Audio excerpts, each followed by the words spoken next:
Apam kelinçegimdi jaktырбайт. Жашоодо көп кыйналам.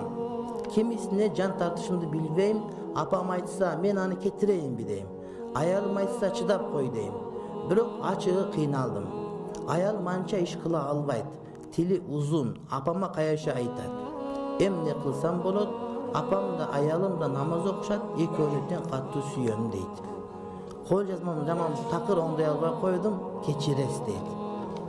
Кечиребиз албетте. Бирок кыргызчаны оңдоп жазганга үйрөнүш керек, бул маданият. Муну урматтуу бир туугандар, эмне деп айтабыз биз?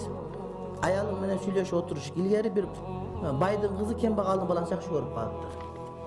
Байдын кызы кембагалдын баласын жакшы көрүп калып, бала сулуу экен, красавчик экен, сүйүп калыптыр. Анан байдын иш кылышты билбейт экен. Палит, кир, ушундай, тамак кылганды билбей, чайнектер капкара болуп кеткен. Анан байдын баласына, кембагалдын баласына